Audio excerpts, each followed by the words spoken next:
Hello, everyone. I'm Lisa Twilley. I'm the director of the Women's Business Center with Maryland Capital Enterprises here in Salisbury, Maryland. We also have an office in Baltimore, Maryland. And we have one of our representatives, Donna Langley, with us here today. She's waving, and she's at our Baltimore office. So I just wanted to give you a little information about us and what we do. We assist entrepreneurs that are getting started in business, or if they're already in business and trying to expand. We do marketing consulting, business consulting, training classes such as this. All of our classes are free. We also do micro and small business loans. And if you need our assistance, please reach out. We do cover all the Eastern Shore of Maryland. We cover Baltimore City, Baltimore County, and Anne Arundel County. So I will put my information in the chat, and so will Donna, and that way if you have any questions or need our assistance. And let me mention all of our services are free as well. So we have Jessica Koch from Jessica Koch Consulting with us today, and she does a lot of our marketing classes, sales classes. She's been just a wealth of information and a wonderful resource for us. So we appreciate you, Jessica. Oh, thank you so much. And I'm going to let you go ahead and get started, and hopefully we'll have more people joining.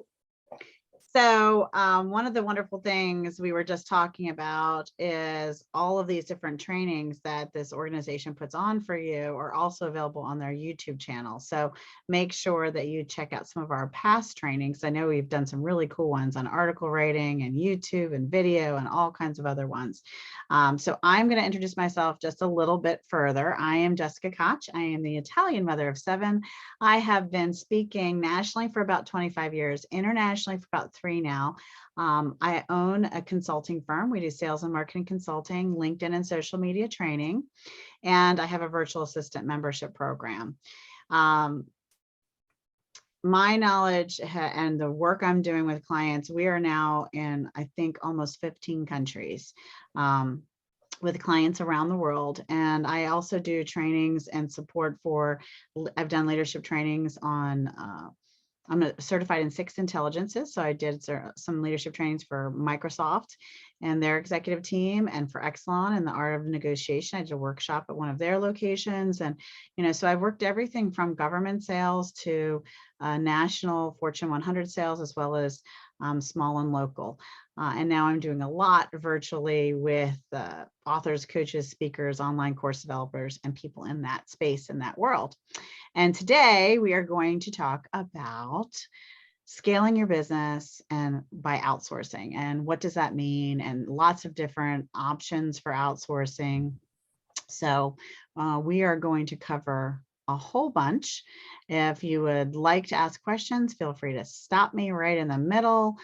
There's all kinds of amazing programs out there, even a couple that I am not even going to possibly be able to touch. So away we go as normal, right? Are you ready? I'm going to share my screen. I am ready.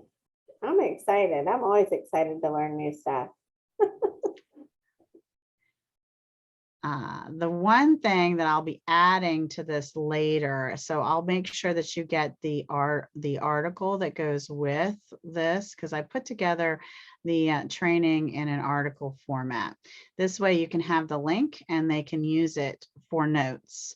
And the one thing I will be adding to this that I didn't add was there are programs in different parts of the country that people who have who are especially able, there are programs to employ them as well. So we're talking about lots of different ways to outsource. And ultimately, let's start with, so our title today is Stop Doing That, Outsource Now, How to Scale and Grow Your Business Faster and Easier Than You Ever Could Yourself. One of our taglines for my company itself is actually grow your profits from seed to orchard, sell more, spend less, but you cannot tend an orchard with your own 2 hands. So if you have these big dreams for your company and growing and scaling it, you need to figure out in what capacity you can have that extra set of hands and get some help. Okay, so one of the things I want to talk about is different kinds of outsourcing. So we've got everything from hiring freelancers to virtual assistants to independent contractors to consultants, coaches, interns, anyone who's not actually an employee, an official employee on your payroll. Now, I didn't include it yet, and I think I'm going to do some research and put some information on. There is some options to have some employees, and I think it's a quasi employee capacity where you're providing work for, as I mentioned, people who are especially able, who can do amazing things for your company. So that's something else to consider too. But we're going to touch on some of whatever these pieces are. Now, as I talk about outsourcing, it was super hot in the 90s and also super hot on the controversy list, right? Because there were a lot of people, we want to keep jobs in our country. We want to buy made in America. I am a Navy brat and my son's active duty Army, and I'm absolutely, true blue American and believe in supporting our economy and the United States. But I want you to think about, because I think about it a little differently, and everyone's allowed to have their opinion, and you can certainly hire freelancers and virtual assistants and independent contractors, coaches and consultants and interns and all those people from the United States. So you can definitely hire inside the country. But there's some options also that really allow you the gift to grow and scale by hiring outside the country. And so what I'm going to say is, I think differently about this idea, because I think when you're a small business and you're just getting started, if you want to, at the most cost-effective penny pitching way to hire, outsource, and grow your business to a point of stability so that you can actually afford to hire full-time, high-paid in the US employees, then thinking about outsourcing even outside of the country is a good idea just to get started, just so that you can build up your, grow that profit in your business, and that stability really goes a long way. So let's talk about why that's important. That's important because I pulled two really fantastic articles from Forbes. So don't take my word for it. Forbes says, and I just paraphrase some of the things from these two articles I cited here above, really good reads. I highly recommend them. Like I said, I will share this link to this article with Lisa and their crew to add to the description of the YouTube video for this. So when you go back and look at it later, you'll have that as notes. Now, they say about 20% of businesses will survive their first year. Oh, you know what? I do have that number wrong. It's 80% survive the first year, but then only half of that survive. I have to make an adjustment on this article. Only half of that survive past the 5th year, and only 1 out of 3 survive to 10 years. So like that number starts, it sounds really good to get started, and I will fix this number. I was reading all the research and typing this all up and everything yesterday. So I know it's 80% survive the first year. I just made a typo. But that sounds really good getting started, right? You think, oh, okay, well, 80% of small business, what's this thing about small businesses failing? Well, when you get to, the next 5 years, only half of that are going to make it through the cut. And then 1 in 3 are going to survive to 10. That's a little scary. So we've got to get our stuff together. And here's some of the reasons they listed. And the reason I listed this is because more than one time they're mentioning outsourcing in one way or another. So procrastination of implementing and taking actions was number 1. Well, implementing revenue taking actions and procrastination, I bet you're not procrastinating those revenue actions. I bet you just don't have enough hours in the day, enough hands to do it. So, that's one. And then lack of planning. Well, again, it takes time to carve out time in your day to make a business plan of, okay, what's my marketing plan for this quarter? What's this plan? You have to have actual plan, and then you have to have training if you're going to outsource that. to that team. But it's really difficult to start outsourcing too without a plan. So those two really go hand in hand. You want to build your plan, and then you want to figure out what parts of the plan you can outsource and have a good training program to get that into their hands. Then they're redundant. Look at the articles. Okay, I'm just paraphrasing and sharing some of the information. I didn't pull direct quotes or anything out of it. This is some of my own work here, but this is some of what they had on their list as well, is, you know, trying to do everything on your own. So think about for a second all the software and all the tools and everything that you need to learn and have running to have your company be successful. You know, you have to know something about accounting software. You have to know something about CRM software. You have to know something about social media auto schedulers and posters. And what about automation for your email and building a landing page and setting up an event and like all of these things. I mean, if you spent the time to learn everything that you have to do, then how much time are you actually spending in your business and providing the service or the product that you're trying to promote to begin with, right? Another really interesting one, and everything that's happened in the world, this has been a big deal, is self-sabotage and the concept of getting in your own way and mindset and getting a really clear why and a powerful vision. I mean, there are tons of available workshops out there about mindset and, you know, stepping in your own way and really creating a clear why and how that's powerful. And having a powerful vision is truly going to take you far. And one of the interesting things, I was just in a mastermind group and we were doing an exercise, and one of the assignments with my accountability partner I have to do and complete is create a video of myself sharing my vision and explaining my why. Because the clearer we can get on that, the better the roadmap is for our company. And then we can dissect those pieces of that vision and that plan, and again, get ready for ourselves to be able to outsource, right? And again, here we go with a little bit of redundancy, right? Delegation, keeping the overhead really low when we delegate. There are so many free resources and tools out there. It's really tempting with, you know, shiny object syndrome. When a new software comes out or a new this will really help my business.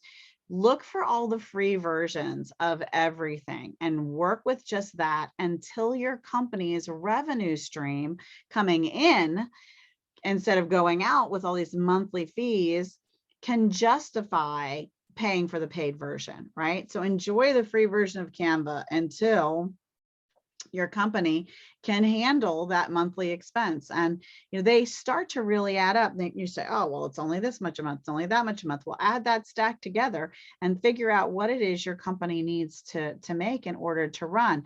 If you could remove some of those and go with the free version, then you're creating a small pile of money you can use for outsourcing instead, where those tasks that the outsourcing can do will actually bring customers in. And I always say be cautious of doing too much paid advertising and things like that. Really try to make joint venture partners and collaborations and do everything as you can on the leanest as you're getting out the door so that you can scale to this kind of company that you want to. So here's the other one, is know your numbers and know what your profit margin is on your products and services, and making sure you're clearing that and clearing all your expenses. I do a class, expenses to revenue streams, and we really dig into that and the concept of affiliate programs and joint ventures and bartering and all those other things. Hire strategically. Twice in Forbes mentioned doing it all yourself, not delegating enough, but also not delegating the right way. If you hire too many full-time employees before you're really ready, that could be the end of, you know, a company. So without enough revenue and without enough capital, you really can be in trouble. And that's actually even on the list too. Also, lack of mentors, right? And not being really strong, a part of a strong mastermind group or people who are really well ahead of you in the process. There's so much benefit to a mastermind that I actually have a whole other class and a whole other article just on how to financially grow your business with the power of a mastermind. When you work with other mentors and people who are further ahead along with you than you, they can share with you, hey, here's what I learned about when I outsourced and hired, or when I had an intern, or here's what we ran into, and here's what we really liked, and here's how it worked. You get to access a pool of knowledge that they have that you wouldn't have otherwise.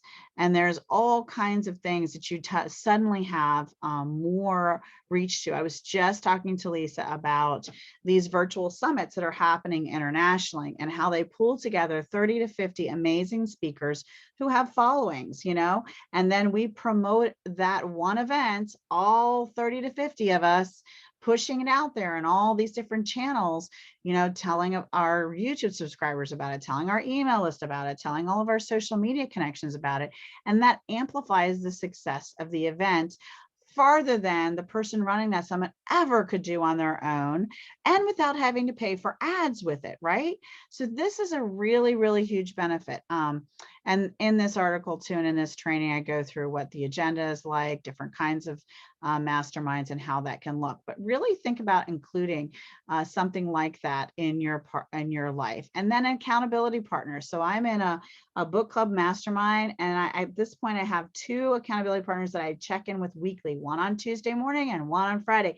And they're different because they bring different things to the table. They fill holes in for me. So this is a way I'm outsourcing. So this is why am I telling you all this? Why are we talking about, hiring people? Because this is a kind of outsourcing that doesn't actually cost you any money. The book club I'm in the morning, it is a group of women-owned businesses that we just decided to come together. We did a 6 months review of Jack Canfield's The Power of Focus. It had action items and steps at the end of every chapter. We did them together. We collaborated. We brainstormed for each other's businesses, for how this worked.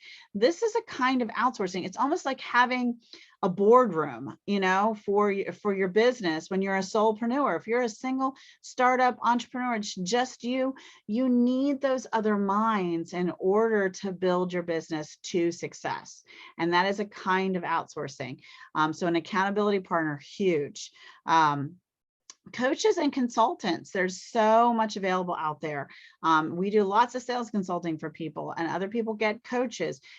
Coaches and consultants are fantastic for you. Now, what's the difference between the two? So coaches will often be your cheerleader. They sometimes even act as a paid accountability partner. They give you training, and they're just kind of rah-rahing you along to get it done, right? And I know a couple of our clients, I actually have a high-level real estate agent who's taking one of the top coaching programs in that space. And what she's doing with that coach is she's learning what she should be doing. And then they're having conversations about what are these things that I need to do to be the top realtor in this region, that I could outsource, right? So as she's learning from this high-level coach, she's getting the blueprint, that plan that she's then able to hand over to her virtual assistant team and say, okay, these are the actions that are going to lead to revenue so that I can justify paying you, so that I can grow my business, so that I can even go beyond that, right? Consultants can work similarly, but also they can work a little bit different in some cases. And so you want to get really clear if you decide that you're missing a skill set in yourself to run your business well. So this is a kind of outsourcing. So you say, okay, I really am not good at this marketing thing. I made this widget. I love the widget. I'm so good with the widget. I know what to do with it. I have this service. I have this whatever, and I'm a rock star. And I could talk to you about it all day long. But please don't ask me to sell anything, because that's my biggest nightmare. And that's how a lot of people feel, right? And so you find a consultant that can fill whatever maybe it's a bookkeeping, maybe it's the payroll part, whatever it is, it doesn't matter. But find a consultant that can help you with it. And sometimes, and this is the best kind of consultant, they will actually take some of that task on for you. So they'll work as an extra set of hands. So they're not an employee, and it's not the same fees as an employee, but it is really helping you get some of those tasks literally off your plate. And so some consultants really do work that way. So do your homework. Okay. doing research for your market. So market research and knowing that you're actually hitting your ideal product. This is one of the number one reasons or it's in the top 10 list of why companies don't make it. They didn't do enough market research to see, is there actual need for whatever this is happening. Research can also be done very affordably by virtual assistants and outsourced. And just making sure that if you know who your ideal customer is, that you're having conversations with them. You know, that's something that this organization who's providing you this amazing training is constantly having conversations with the people that they serve. And this service, they said, as again, they're consultants for you, and they don't charge you. So show up, work with these consultants and figure out, is there a market for my product? And, you know, what does that look like? And figure out who your avatar is for your ideal customer. You can save yourself a lot of hardship in learning there's a lot to be said for the power of failure, right? And how much you learn from that. It's priceless, it's necessary, it's part of the path and the stones to success in a lot of cases. But if you have access to amazing organizations who can help you make sure the market research is right and you can identify your avatar and avoid some of those things, wouldn't that be brilliant too? I think there's some options here. So one of the things that happened to me is, so I've been doing the sales and marketing consulting and LinkedIn and social media training since I founded my company about 4 years ago. Before that, I was a high-level business development people for large organizations all over the country, right? And made other people millions of dollars. So now I'm focused on growing my own company and my family legacy. But what happened was about a year ago, in July of last year, I got 10 of the same question in 1 week. And so this was a neon sign and a frying pan hit me in the head, kind of from the universe, not a subtle, let me just figure out what my customers really want. Everyone was asking me, Jessica, how do you do it all? And my answer was the same. I don't do it all. I had all these people who were doing things for me. And I kept telling them, then they kept saying, well, how do you do that? And then I would explain it to them. And so I was like helping people for about 6 months or a couple of months, just helping them figure it out.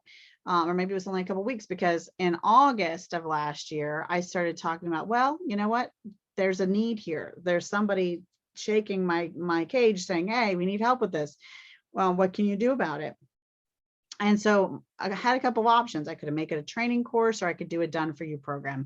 And ultimately, whenever you can do a done for you program, that's what people want. And so that's what I did. So what I'm telling you is really listen to what your people are asking for and what's their biggest pain and what's their biggest need, and not necessarily, my love is sales and marketing. But I've been able to incorporate all of that into the virtual assistant membership program we now have, that's been running for a year now. And it is a tsunami of customers, and we're going gangbusters, and we don't even have it on our website. And you know why? It's because we listened to the market. There was a need.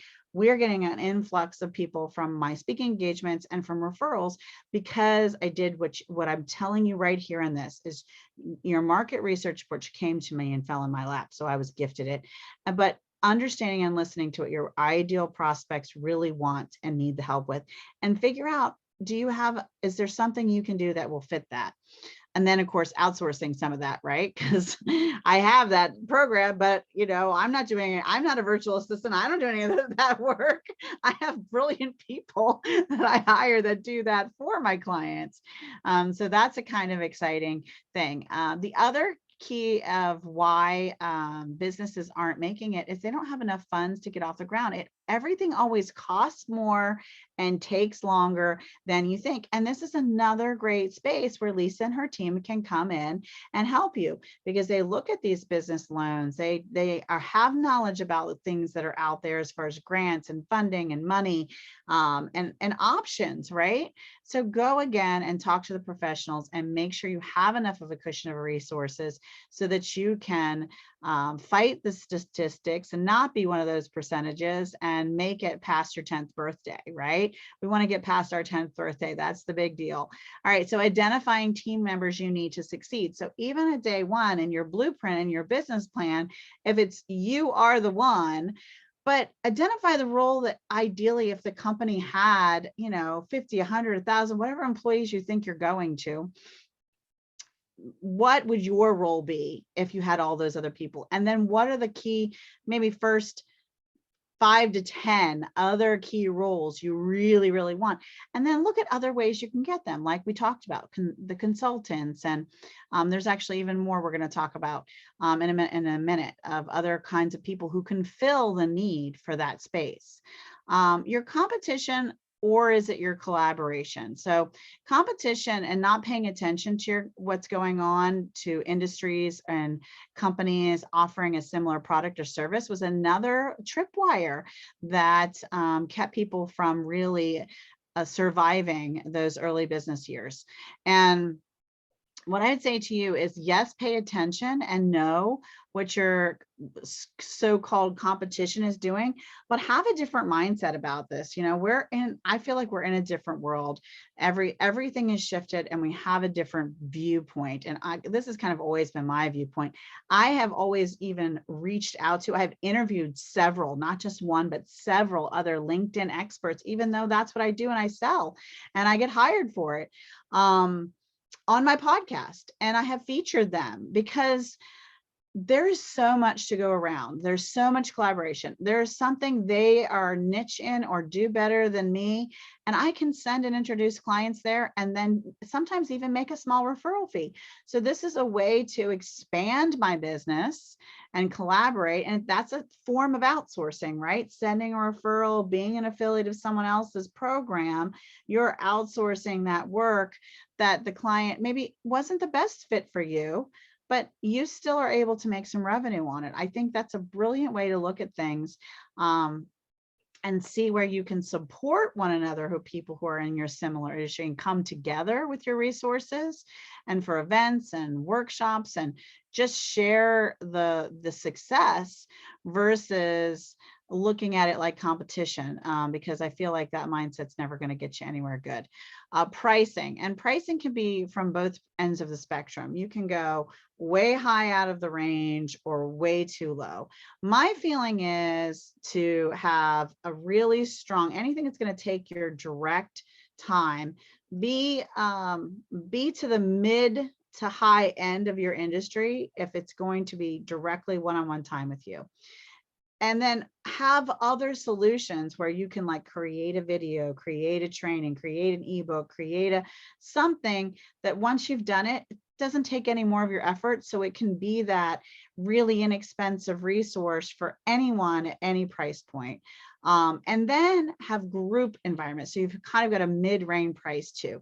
So you kind of have, you have the free, the really reachable by anyone, a group that's, reasonable pricing, and then your higher end ticket of things that are going to take your hands-on time. And if you build a pricing structure like that, then chances are you're meeting more of your market's needs. You have something wherever they are.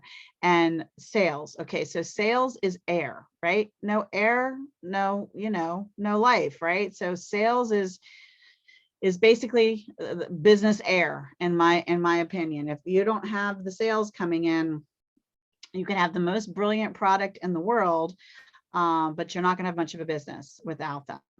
So, all right. So I did some research. One of the other kinds of outsourcing is interns.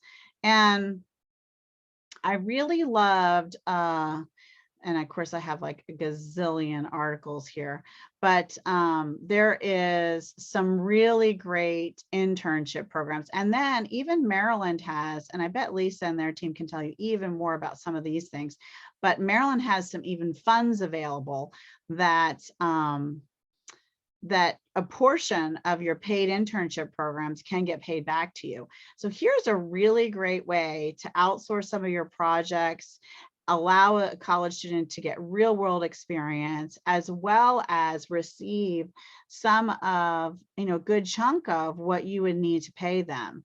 I feel like that is absolutely brilliant. And I had a really great, I also had, oh, this is another really good one. So this is actually on the Eastern Shore. I know this is a virtual training, so we're all over, and it's a little outdated, but this gives you some really good information, and going to this college to get the most updated one would be fantastic. But they go through and they show different job listings for internships, different internship listings, everything from unpaid and paid internships. So how they phrase it, how they talk about it.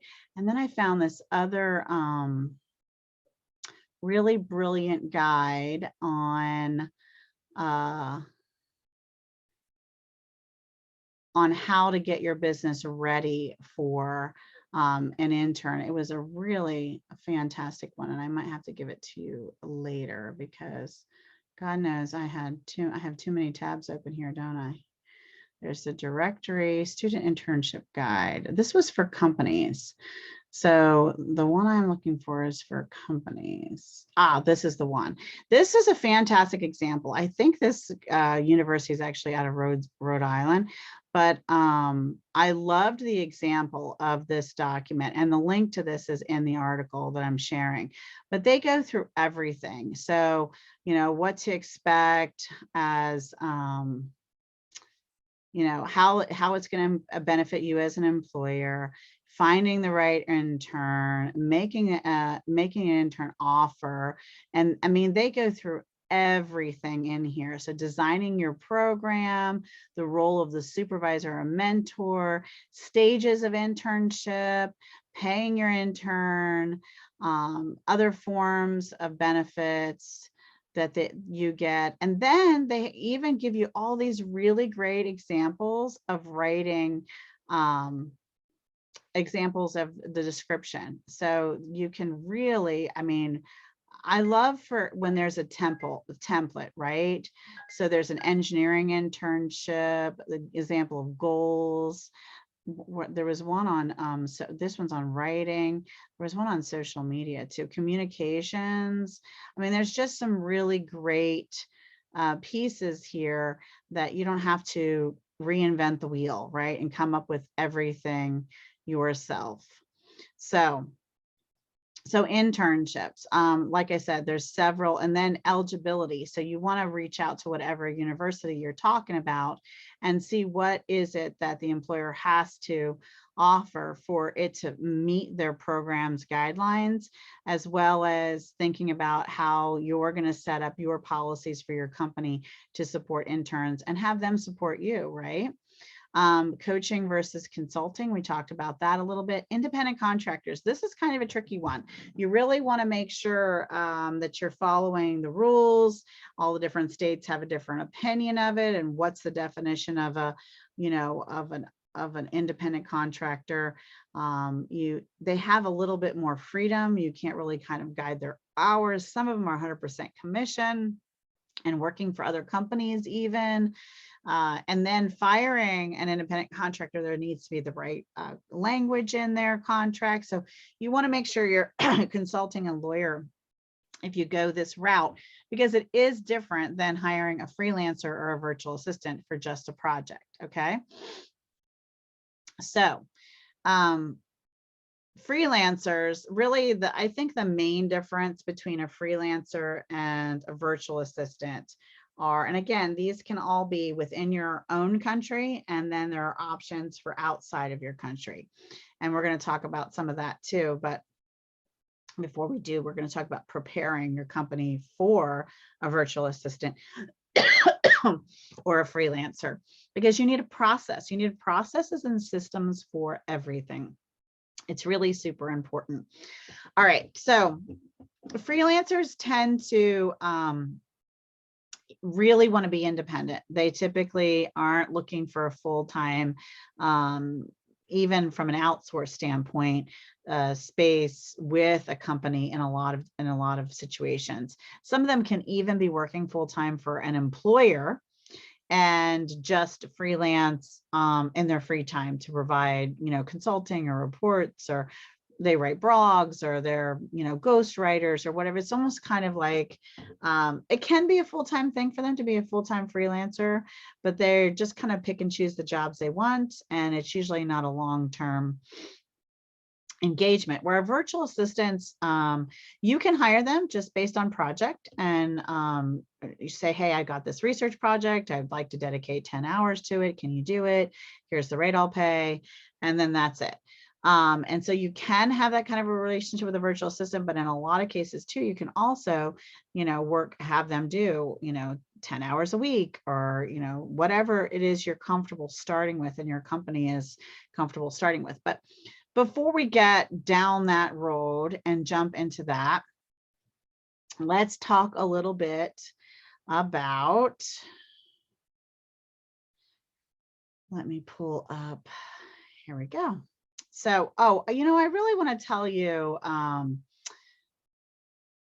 this organization brings a lot to you, because I'm sharing with you, and I know the speakers and the trainers give so much. And this is part of a paid course right now that I have on my site. And they're giving, with love, access for you guys to have this. And I just think that that is fantastic. And so I want to share with you some of the other things to think about. One of my, I'm going to start with, everyone's like, oh, can I even afford a virtual assistant, right? So before we get started, what's the cost of this, right? And I'm going to tell you, I'm going to share with you one of the resources that you can find someone. One of the links I'm going to be sharing with you is you can find someone from $1 an hour to $1,000 an hour from anywhere in the world, for every skill set you could think of. You definitely can find a reasonably priced person to work with you and your team. So let's really quickly, we're going to go through why you need a virtual assistant, a couple of the reasons I have here, as well as how to get ready for one.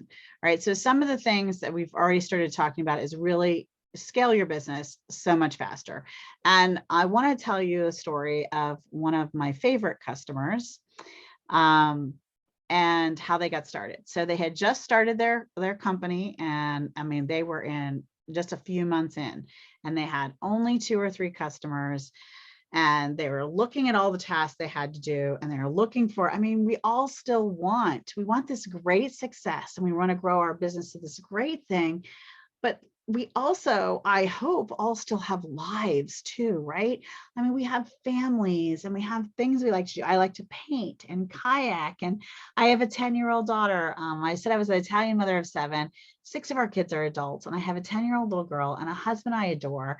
And I live by the water, which many of you might also, because I know this is being promoted from the Eastern, an organization in the Eastern Shore. And I like to walk by the water and play Yahtzee and, all those things. And we need some work-life balance. And so this client, was looking at their life and looking at the business and saying, okay, I have 2 or 3 clients that are paying, but I have all these tasks, all these follow-up, all this stuff that I have to do. And it's so time consuming, right? And wanted and heard of a virtual assistant and thought, maybe I should do that. But then there was that little bit of guilt, all this mindset stuff, right? Of, can I really justify that expense now? And where do I start with that? And is it going to be hard? And what do I do?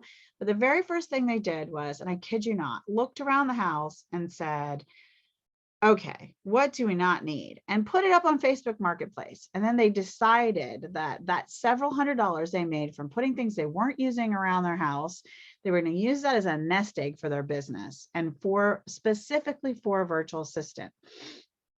And then they took this strategy of making sure that at least 1/3 of the time that virtual assistant was doing projects for them, they were going to be related to money-making action. So we're going back here now to having a plan, right? So those tasks, excuse me, those tasks were related to things that were going to bring them revenue. So filling up their calendar, following up from networking events, following up and reaching out after presentations had been made just to check in, all of those kinds of tasks, putting posts out about their next coming event or workshop or product or whatever, things that were leading to revenue. Then the next third was social media, because that's the long game and branding, but that also can lead to revenue. And the final third was admin tasks, and those were just unique to that person, but including helping making sure invoices were sent out on time, because guess what happens if you don't send an invoice?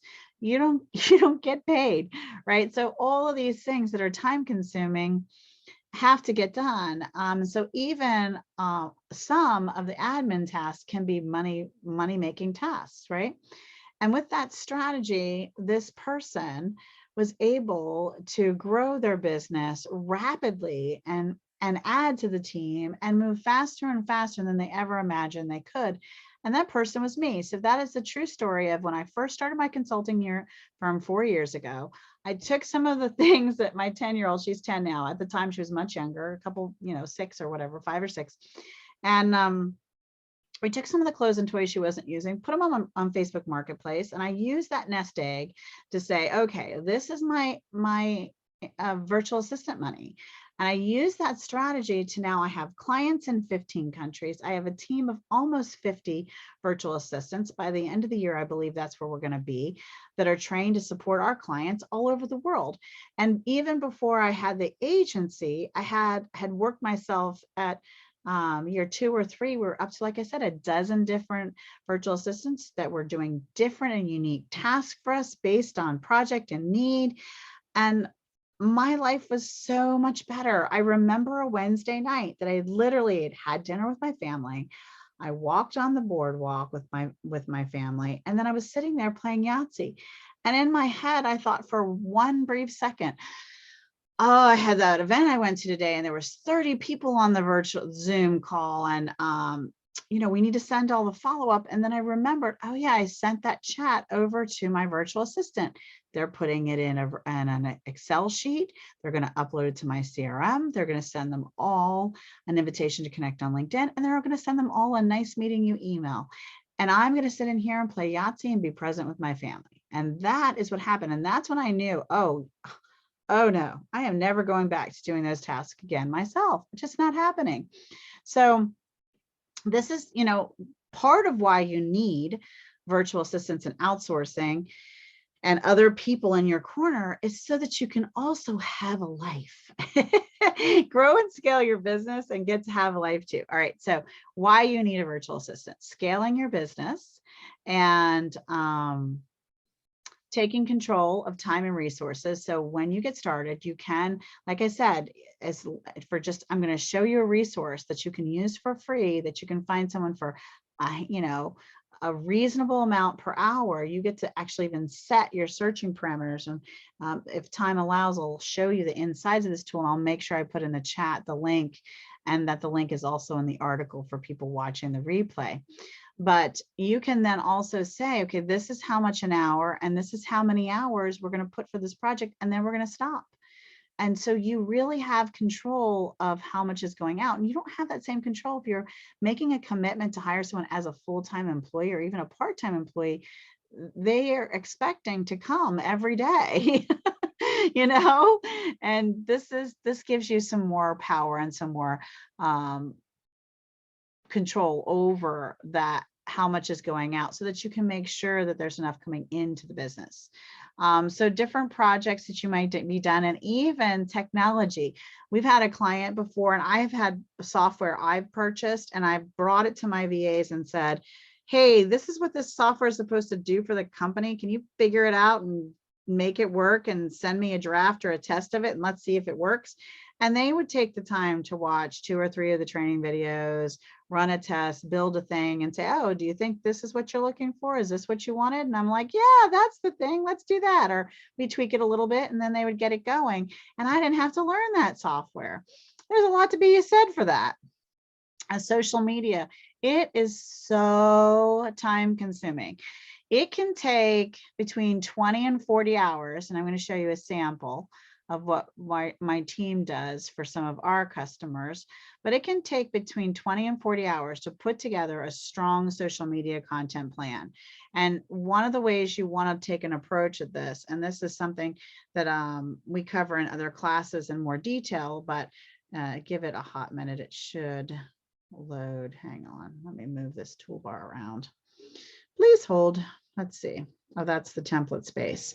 So let's take a look at an actual month with some information on it. Okay, so what I suggest to our clients is every single month come up with a theme. And so then from that theme and from your website and your past, lives and your other information, other articles you've done in the past, you probably have more content. You're probably sitting on a pile of content that hasn't been like repurposed or really used well. But it can take building out an image in Canva and putting together a caption and putting and drawing it to a connection link and finding out the hashtags and finding out who needs to be tagged. It can take to do a full month's worth, which you should be doing a month in advance at least. It can take between 20 and 40 hours for a virtual assistant to pull all that together. And you want to be 1 to 3 months ahead of the game so that then you can come in here with your comments and notes and say, oh, I like this picture, but can you make the website a little, bigger? Or can you make the picture of the person a little smaller? Or can you change the pink to a different color? Or, you can make some little notes. And then when you approve it, then the team member can then add it to a scheduler and schedule it. And then bam, you've got all that content done. And there's some tricks of the trade of building this out really fast and easy and having that strategy and plan to give more oomph to it, including using one of my favorite sites, which is called the National Day of.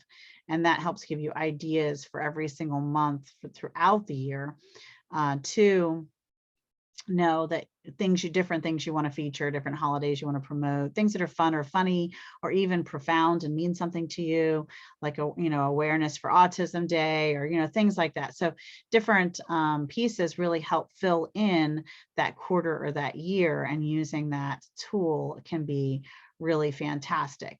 So social media is gigantic. Research. So research is huge. And again, it isn't something you should necessarily be spending your time on, but I'll tell you, it is connected to money-making actions, because I have a whole other talk on, it's called 60 things. There is a belief that if you know at least 60 things about your ideal prospect of someone you want to put money in your bank account, think about that for a minute. You want this person, this prospect to become a client and put money in your bank account, right?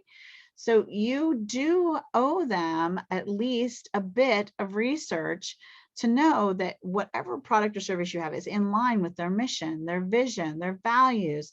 You should know what charity they care about. You should know who the right person to talk to is and how to reach them and where are they on social media. And all of these pieces can be done really affordable so that you can have a real, almost a warm reach out versus a cold reach out via phone or email, or even reach out to them to connect on LinkedIn. I mean, I kind of do a 3-pronged effect. We do LinkedIn, phone call, and email to get the permission to get that first meeting landed with the decision maker or the appropriate member of their team. And having that research is the catapult that'll actually get you in the door.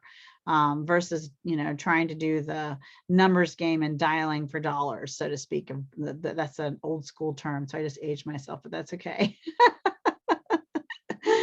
All right. So also hiring virtual assistants really get you access to amazing talent, whether they're from the United States or Australia or Canada or the Philippines. These people, there's people from all over the world who are just brilliant, and they know things you don't know, and they train things you don't train, and you haven't trained on, and it's fantastic to have access to that. Also, going the virtual assistant route versus the employee route really does save with like the salary commitment, the upfront investment, taxes, and so many other things. And again, I'm not, I always usually somewhere in my talk, I say this, that I am the Italian mother of 7, but I'm not your mama. I'm not an attorney. I'm not giving you financial or legal or medical advice. I'm just sharing with you what I know has worked for me. You do need to speak to the experts. You do need to know the rules and the compliances for your particular industry, and you should follow them, and you're a grown-up, and so you should do that. But I am just sharing with you some of what helps me. So I would talk to an accountant, an attorney, and all of those right people to make sure that you are doing things the way you should with with hiring and how you hire. Also, like I mentioned, virtual assistants can in a big way bring in leads for you. So on LinkedIn, for example, I'm a member of groups, and we do a reach out campaign to, and we send them direct invitations to connect. We invite them to things that they would be interested in, like networking events and speed networking and ways to get more speaking gigs, because a lot of my clients are looking for speaking engagements and they want the opportunity to speak more. So we send them free opportunities to network and get access to summit organizers who are looking for speakers, and they love that. So I'm sending them what they want. So knowing who your customer is and what they really want, and then having a virtual assistant who can take this action steps to reach out to them to give them what they want is so going to bring leads into your business in a powerful, powerful way. Again, identifying your ideal customer. One customer that you might overlook, and you shouldn't, is your your joint venture partner, your ideal referral partner, right? So for example, if you're an attorney, you might want to know who all of the professional organizers are, the professional stagers are, who all of the landscapers are, who all of the, you want your virtual assistant to help you, again, do that research, identifying those ideal joint venture partners so that you can have getting to know you calls on Zoom and see how you can collaborate, because they're a really powerful, ready-made stream of referrals into your business, and they have the inside scoop. They know before the house goes up for sale. They know before the daughter's getting married and looking for a house in their neighborhood. They have the inside scoop. So identify who, not just your customer who's going to buy from you is, but who has the inside scoop, who can refer a client to you before they're looking for a real estate agent and before the house is going to go up for sale. Because having that kind of information, I mean, especially if someone's getting married, that's great knowledge, because they need insurance, they need all kinds of stuff, right? So one of the things our team does for us, because I do a lot of speaking events, is they look for podcasts that cover topics that I'm skilled in, right? I have a speaker sheet and a list of talk topics. And so they look for podcast hosts who have podcasts on entrepreneurship and business and sales and startups and social media and all of those things. And then once they pull together that Excel sheet of research for me, and then they're able to reach out and contact them and say, hey, we really appreciate and value the podcast you're putting out and the community that you have. We feel like we might offer some value to your community. Jessica Koch talks on these topics, has this great free gift for you, and has other opportunities for collaboration. Can we have a getting to know you call and see if it's a good fit? And so then that increases my podcast guesting. I can't even tell you how many. It's one of the things we have to do as an inventory and counting. Data and tracking is really important. But we need to count how many podcasts have I ever spoke on. I mean, I think we might be up to 100 as a guest, and then I run my own show, and I think we're reaching our 100th show. So, I mean, having that kind of information also is very edifying. It spreads the word out there. So think about, having a virtual assistant help you identify your ideal customer, but think about that word customer in multiple ways, right? There's other people that you want to make sure you're building relationships with. Customer outreach and direct contact. So if you have a list of 50 customers, or maybe you've been in the real estate industry for a long time. So if you think about all the people you've ever talked to in the last 3 years, having them reach out, or even just were customers of yours and sold a house, they could send some sort of lovey, wonderful something, right? To them, and then again create an opportunity for potential referrals or even repeat customers, right? Because people sell again, and they, no offense to you, but they're just not thinking about you all the time. So you have to stay top of mind. I mean, I know you sold them their house 50 years ago, but life moves and rolls on. So unless you stay in their space in some manner, you really are not going to be maybe top of the list, even though you think you might automatically be, and that isn't the case. So you have to show your value and your relevance and your appreciation to your customers. And that's something your virtual assistant can help you do and make it feel really, really personal. One of the things I'm doing and actually we're doing this for several of my clients also, is we're having our virtual assistants pull together all, like I said, all my joint venture partners, referral partners, and all my customers. And we're doing a research campaign to see, okay, who has a podcast, who has a book, who has a Google My Business page, who has a Facebook page, who has a LinkedIn account. And then I'm having the virtual assistant team go through and write Google reviews, Facebook reviews, book reviews, 5-star, recommendations, and all these wonderful things. And before they get posted and sent, then I'm scanning through them, adding my personal touch, tweaking them a bit, because I can go through 100 5-star reviews and book reviews and recommendations and scan through them and tweak them and add my personal, loving, authentic, true me to them way quicker than I can write 100 of those puppies from scratch. I mean, I'm just saying, right? And then just think about the value that brings to the people in my world and my space. I mean, what do people want? They want you to subscribe to their YouTube channel. They want you to write a review and a comment on their video. They want you, to write a comment on the article. They want you to send them recommendations. Oh my God, do they want 5-star reviews for their book, right? So you have to think about what your customers want. And then how in the world could you divide up your day so that there's enough minutes in it that you could do all of that for everyone you touch and get your work done too. Oh, and by the way, have a life. Remember the family we talked about once upon a time ago? The list is long. Excuse me again, sorry. The list is so long. So building your systems and processes. So one of the things when you start a business, you talk about writing a business plan, right? Well, what about your systems and processes? Because that is the gold in the McDonald's, right? That is the gold in Ford. That is having an assembly line, having a system and process for everything you do in your business.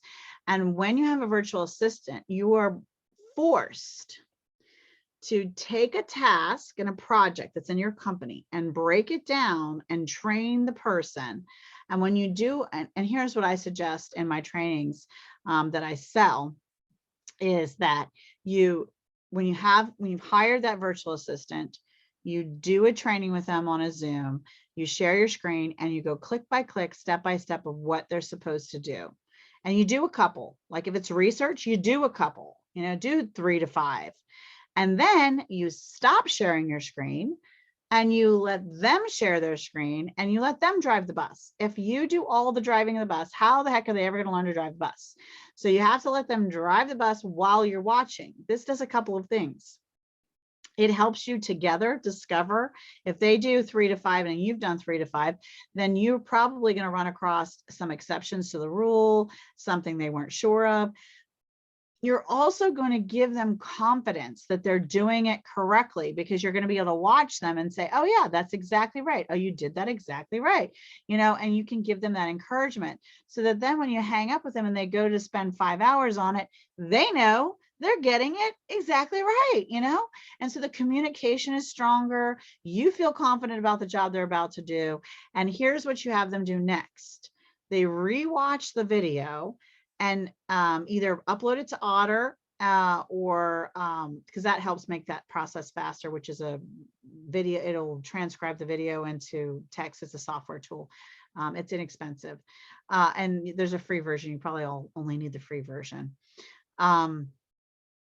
And then you have them use that transcription and build out a document separate from the transcription that says, XYZ research project and step 1 and step 2 and write out the steps in the checklist so that if there's something that they miss when they send that to you, then you can say, oh, don't forget, we always want to make sure we do XYZ, right? So let me give you a simple example. And this sounds like, okay, anybody with a brain can do this. Well, here's the thing about repetitive tasks. If you don't have a checklist, and I started doing this, the reason this became systems and processes for my company is because I was doing it myself. And I noticed that, and I get so cranky with myself. I'm like my worst critic, right? That if I send a simple mistake, if I make a simple mistake when I'm sending stuff out to clients, I'm like, oh, Jessica, really? And so especially if I'm doing a monotonous task, I'm guilty of making a simple mistake. So I created micro checklists to make sure that I would keep like smaller to the side of my screen. So I would have 2 windows open so that every time I did the task, I glanced over the checklist and I glanced at what I was doing, and then I hit send. And I glanced over the checklist and I glanced at what I was doing, and then I hit send. For example, sending emails, like if you're so if maybe you have some emails that have to go out, and because of spam compliance, you can't add them to your email list, and you really shouldn't do a group email and spam them. So you're sending one email at a time to give them the option to, give them a gift, to join your email, or, to get some more permission to have some communication with them, right? And you got to follow the spam compliance laws. So sometimes you have to send one email at a time. So if they were forwarding an email for you because it has attachments, you want to forward it, but you don't want the FW to be there, right? So one of the little checklists we made for that task was, okay, you hit forward, you put the email address of the person in. They would also then have to change the name of the dear so-and-so. So you got to check one of the things you do is you glance at the email to make sure the name of the person in the email is the same as the name of the person in the email. You got rid of the little FW, you CC'd or BCC'd whoever needed to be BCC'd, and made any other appropriate changes that had to be made, and then hit send, right? So if you create a little mini checklist for that, every time it was done, the way I trained them was to put the 2 screens up, take a glance at it, run through your head. Okay, everything's done like that on this one. Okay, we're good. Now send. If you do that, you keep it from having those little persnickety mistakes in it, but you're also, building your systems and processes. So now you have a training video of when you taught them to do that.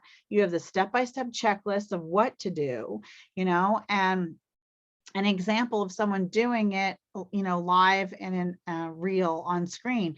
And then you're beginning to build your handbook of your own corporate systems and processes, right? So you can create workbook, company policies, all kinds of standardizing your projects throughout your company. And then I mentioned it's otter.ai is the tool. And I mentioned that here. Oh, so different time zones. Okay, here's another reason you need a virtual assistant, because when you dream about your big dream of scaling and growing and doing all these things, wouldn't it be wonderful to be able to pick up your phone, and we use Facebook message chat with a lot of my virtual assistants. And if I can't sleep at 2 o'clock in the morning, do you know I can go into my chat and have a team group chat where I say, hey, is anybody awake? I need help on a project.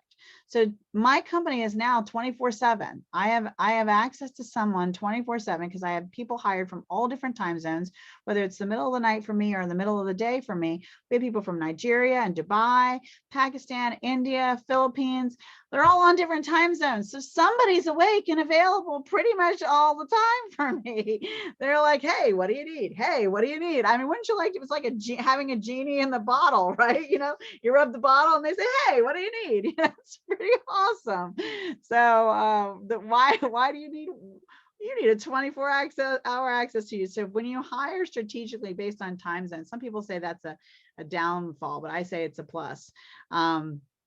Yeah, time zones are the devil, and you sometimes have to work it out, and everyone's going to make mistakes with time zones, by the way. So give grace, be forgiving, be patient. They're going to make mistakes, and believe me, you're going to make mistakes too, because I make them all the time. Especially with dealing with clients, like I said, in all these different countries.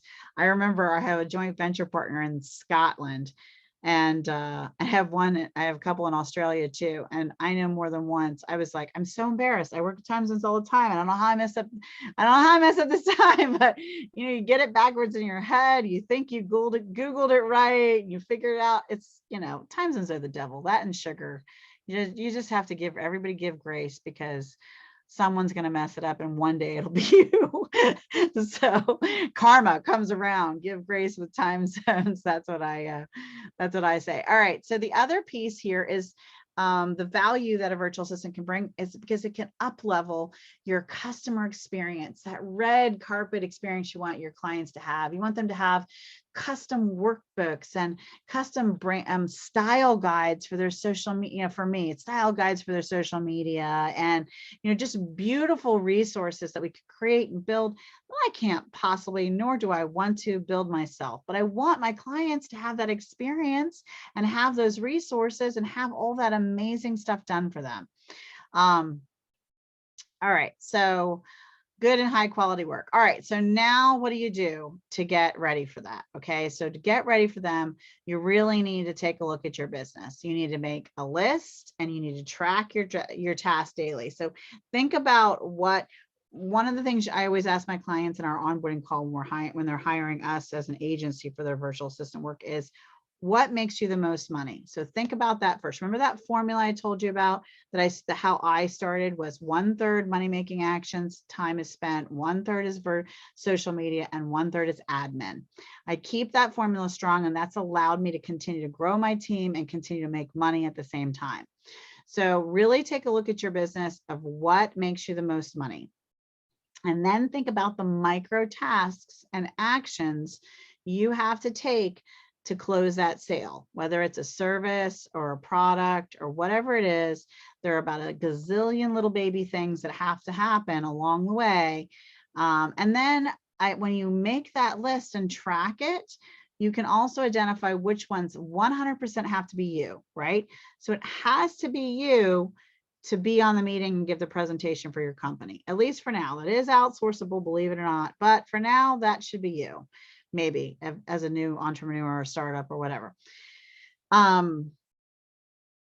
But to get the appointment scheduled, and maybe you met the ideal prospect at like I said, a virtual networking event. I gave that example before because everyone's doing them right now. I don't think anybody on here has never been to a virtual Zoom networking thing. Maybe, I don't know, maybe you have, maybe you haven't, but I'm banking on probably. And when you go to those, we got to follow up from that in order to get that first, either getting to know you call or prospect meeting, to share with them what we do so that they'll even consider buying us.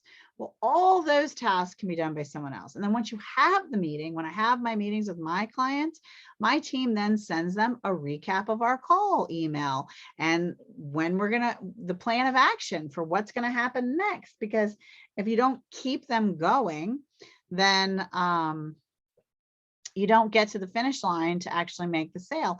And then of course you're determining based on that meeting, which ones are going to get there and which ones might be referral partners, but still they need follow-up too. And you need to stay in touch with them. So really take a look. Make really clear, detailed notes of the actions that you're taking and the time that you're spending.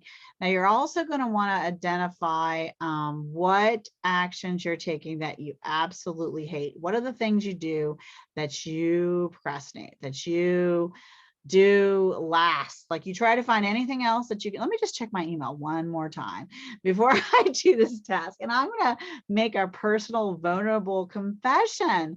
Mine in the very beginning, when I was doing most everything myself, was invoicing. I just don't love that part. It is not my favorite. And I need it because that's how I get the money. You would think I should love it. I don't have money blocks. I don't have any problems with making money. I didn't need a mindset shift. I just didn't want to build the invoice. And so we created better systems. We got better software. And guess what? I don't send invoices anymore. I just check on how's that going? When's it going to be done? And somebody else does it. So that's not a problem for me anymore. So think about the things you hate. And then also think about the things you absolutely love, because some of those things, even though you love them, you might have to cut back. Like I know people who's super addicted to making all the social media posts themselves, but is that making them money? Is that a presentation to a client? Is that all of those things? And the answer is no, it's not. And so what I say to those clients is probably best to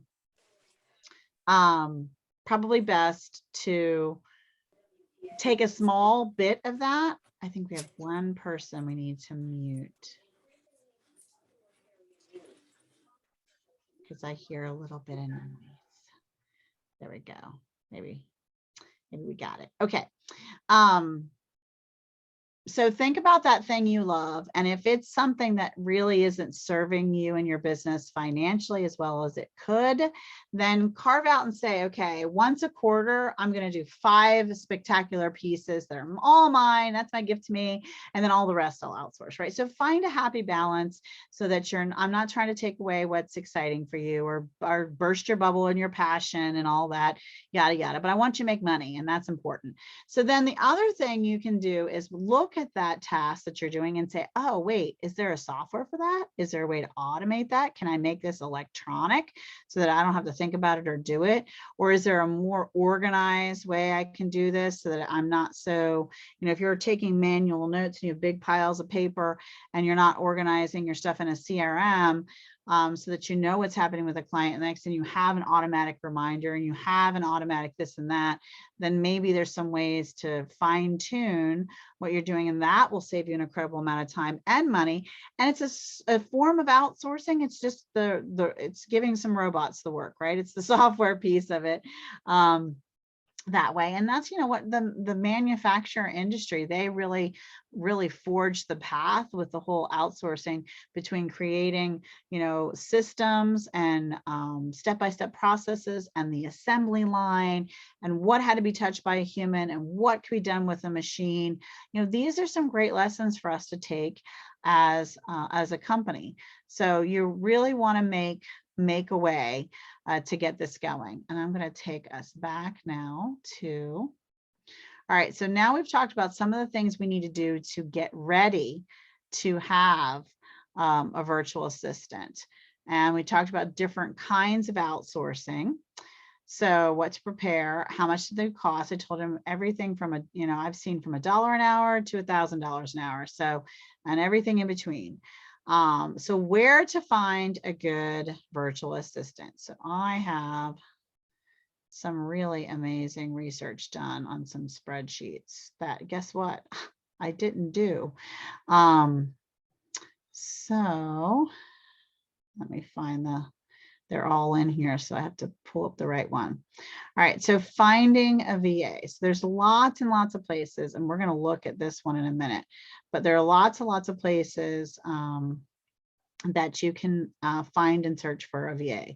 And I have this spreadsheet of kind of the pros and cons, and some of them have costs and some of them are free for you to do some searching, but there is a ton here. There's tons and tons of different ways. You can put posts out on Facebook and LinkedIn. You can use some of these services and search tools. And then there's Upwork and Fiverr, and there's the pros and cons to all of those. And one of the cons, I think, for things like Upwork and Fiverr that I have found is that they often they keep you from direct communication with the person. And I need a Zoom meeting and I need to see you and see your eyes and talk to you. And so I have my way of doing it. But then I know people who hire from people from Fiverr all day long. They just message each other through the Fiverr platform, what they need done, and bing, bada boom, they got the work done and they're happy as can be. So that works for them. That does not work for me, because I need to know that you understand what I'm saying. And I need you to be able to, I often need to be able to train you complicated things that I know how to do. I just don't want to. And so just finding someone who already knows that skill without being able to share a screen is not workable for me. Now, I have a link to this website that I will share with you in the chat, and that will also be in the article, because this is my all-time favorite place to find someone. It is free to use this space. And let me just show you an example. So we've talked a lot about outsourcing. Let me copy my link one thing at a time here and put it in the chat. And I do get a little love if you use my link. It's totally free for you to create an account and post a job posting and find a person. It's also free for the freelancers to put up a profile here. How they get paid is a lot like how PayPal and some other systems make their money. So when you actually hire someone through the platform and you pay them through the platform, then the platform itself keeps a little bit of that money and the conversion. And same thing happens if you pay them through PayPal. So we'll talk about other pay systems. We'll also talk about time tracking systems and so a few other things in just a minute. This again is my favorite because it has a built-in time tracker. So they have a Go meter. and they track the time in there. And it gives little micro picture bursts throughout the time frame that the client, the team member themselves doesn't know when it's going to happen, that shows their screen and what they're doing, so that you can verify they're not working on, you know, their own project or surfing their own Facebook page, or just kind of not having as much integrity as you had hoped. And I like that, because I've actually run into once or twice where I had a team member who was doing stuff on my time and billing me for it. And, you know, that wasn't what they were supposed to be doing. So I love that there's a system to kind of protect you from that, right? Because they are working virtual, and there's lots of things to think about like that. Also, paying through the platform is wonderful for me too, because again, it protects my money. So if I have a complaint with the quality of a work or the integrity of a person or something on this platform, I can let the platform know, and they have live chat and they answer, and they'll hold the funds and they'll protect me, right? And on the same end, from the freelancer's end, I know that not all people who hire them are as honest as we would want them to be. And they then get protected by the platform as well. So it kind of works both ways, and it's really wonderful. So you can pull a general search. You can choose an hourly rate. So say you feel like you want this project done, but you really want someone who knows what they're doing. So you're going to put in, and you really feel like, you know, you have a 5-hour, 10-hour project, and you're good with someone anywhere from the $15 to $20 an hour rate for just to buy a small block of hours. Now you can make this a lot lower. Like I said, it goes to $1 and this goes to $1,000, but you have some control here, see, right? And so depending on how much you want to have to be doing the training, you want to think about, well, how much do I know something about this, or do I not know something about this, right? And then maybe you're really looking to grow your YouTube channel. So not just social media, but you want to really, you know, YouTube development, YouTube marketing, you really want to grow this. And then maybe you decide, I'm putting too many things in here. Maybe you decide that you only want to work in certain countries based on, like, I have people from all countries and I love having that option. But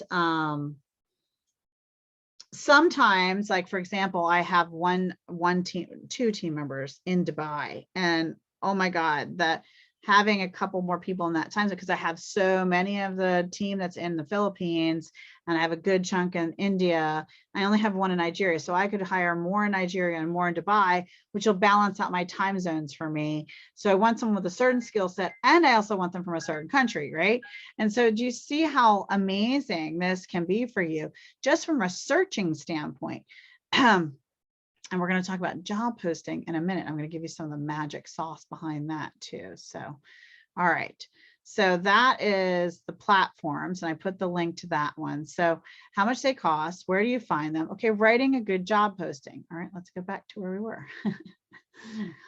My brain just forgot it's lunchtime, but I was supposed to go to the next thing next. All right, so job posting. Let me show you some examples of job postings. And one of the things that's really good for you to do is give really clear directions. Like, I tell them when they're going to do an interview with me that some of the skills I want. You want to tell them what's in it for them too. So I'm very flexible. I'm very kind and patient. I'm easygoing. But here's some, and I tell them that I'll train them. They'll be paid to train. Here's some of the skills and things that I love for them to have, but I let them know you don't have to have them all, because we do provide training. But I do identify some of the things I want. I do also give them really, I mean, if we do an interview, it's very clear to them that they have to be on camera. They can't be using a phone or a laptop or tablet. They have to use a laptop or a computer. I need to know how strong their internet is and how much bandwidth they have on their computer, because some of the tasks take some level of memory.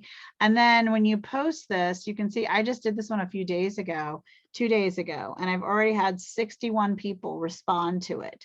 And one of the other tricks of the trade is I took the same, because I'm hiring all the time.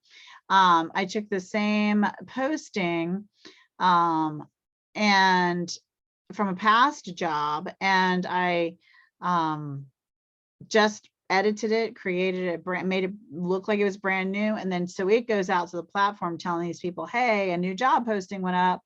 And then the new ones get more responses, because sometimes they think the old ones no longer are valid, even though mine's kind of an open door policy.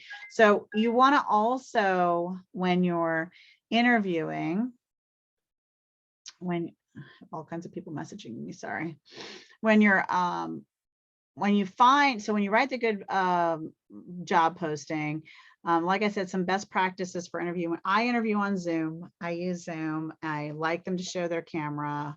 I require it. I like them to, like I said, not be on a phone or a tablet, because I want them to be able to share their screen. One of the things I have them do is share their screen and show me pieces of work they've made before, especially if they're showing me that they can edit an article, or they can edit a video, or they can create content. So I want to see some of the pieces they've made in the past. Then I'll also even sometimes give them homework, where I'll say, okay, I would like you to, here's the company I do, here's my business, here's my YouTube, here's my website. I'd like you to sign up to be an affiliate, and find 5 of my what you would think is my competitors, and find 5 podcasts that I might be a good fit on, and they do kind of a test, and I pay them for that, but it's kind of a test project, right? And it gets me something I need, but it also gives me space to see where we fit. And I tell all of them, I'll hire you to, we'll do a test, a time period. We'll hire you based on projects and give you a few projects, and based on your responsiveness and the quality of work and how well you work with us and our clients, we'll determine if we grow your hours out. And then I find out, you always want to find out from them what hours they're available time wise, and how much time they have available, because they might only have 2 or 3 hours and you're thinking they have 10 hours a week, so you need to make sure that good, clear communication is a huge piece of that. Now, time tracking tools. So if you don't go the route of, if you don't go the route of, so how to track their hours, if you don't go the route of using Goalance, it has a built-in platform for that. I don't know why you wouldn't. I love it. It's my favorite. Use my link, share my link, do whatever. But if you decide you want to go to Fiverr, or you want to go to Facebook, or you want to go to LinkedIn or whatever, and you want to hire someone, now how you're going to track their hours and how you're going to pay them. So I'm going to show you a couple of the other options for that as well, because I'm the kind of girl who just doesn't leave you hanging. I'm going to show you everything. All right, so time tracking. We have some tools here. Our favorite is Clockify. We do use Clockify in addition to the Go Meter, because that creates a special, unique report for each one of our customers, and we can use it in a group format, if that makes sense. So we use Clockify, but there's all of these other time tracking tools. We found about 12. Here's some of the costs. Now, Clockify is also free. So I don't know why you would use all these others that have a fee, but we pulled out the pros and the cons and how they all work together. We use a free version of Clockify for my entire company. We haven't needed more than that. And we have a group Clockify account, so that we have all of our team logs into this one part of Clockify, so that we can see every customer and client they're touching. But there's lots of other forms of time tracking I have on these spreadsheets, and all of these spreadsheets and things you're seeing, not a huge shameless plug or anything, but they're part of the product that I sell. I have a video training and guide that comes with all of these resources of how to hire a virtual assistant. So, all right. So time tracking. So pay options. So now, believe it or not, I didn't know this. PayPal is not as global as you would think. You cannot pay everyone you hire for every country in the world through PayPal. I had a client, a team member in Nigeria, and before I got him logged into the Goalance system, I had to pay him through this platform, which is called World Remit, and it's another pay platform tool. And then I listed a few others. These are all in international and more global. PayPal works from a lot of countries. It does work for the Philippines, but it doesn't work for every country. And that's something else you should know, right? When you're hiring a virtual assistant. So these are some others. Now, what about managing your projects? Oh, I have some good ones for that for you too. Let me show you my spreadsheet again. And then I'm going to show you a sample of what we use and how we lay it out and give you that. So management tools. So things like Trello. Trello is our favorite. We did a whole spreadsheet on features, pros and cons, pricing, free version versus a free trial. We use the free version of Trello for my entire company. So like these things do not have to be expensive. And remember when I said to you, when businesses start, keep the cost as tiny as possible. I could justify paying for paid versions of so many things, but I don't, because I don't need to. So if I don't need to be paying for it, I am not paying for it. You follow me? So the Trello's rule is you can only make so many boards. Well, guess what? Every time I have a new customer, we have the customer create the board and they just invite us to the board. And I'm going to show you what that looks like in a minute. But there's all these other places. You need a place to organize your projects and track the work they're doing and what their status is, and how many hours is it taken, what have they accomplished in that time. Your time trackers are great, but client accomplishment, I mean, you need checklists for what's immediate and has to be done right now, what has to be done every quarter, what has to be done. You have to have a place to put all of this. They need access to all kinds of your important links, things like your Calendly and your different social media sets. They need a place to easily find that. Otherwise, they're going to be spending and wasting time that guess who's paying for?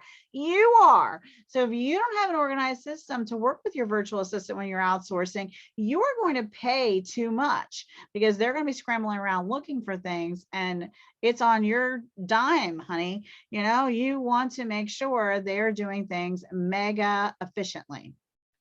Now, Trello, this is the Trello board we use. And we're, again, supporting clients with their different needs. Right now, me and Rachel are on this board. The workspace is visible. I would want it to be private. So that means only the two people here on the board can use it. And really, Trello is a system of, it's like a filing cabinet. So think of this as a filing cabinet, and each one of these columns here is a separate drawer. And when you open the drawer, when you open the drawer of the filing cabinet marked Zoom meetings and trainings, then you get files. And so every time I have a meeting, well, I don't, when the team members, my VA team has a meeting with the client, they put the date of the meeting. And inside that date, this is just a sample and a template, but they put inside that meeting the video of the meeting. So it was a Zoom meeting, so they record it. And then the transcription, so they use Otter and put the transcription in it. And then they put a bulleted recap of what happened in that meeting.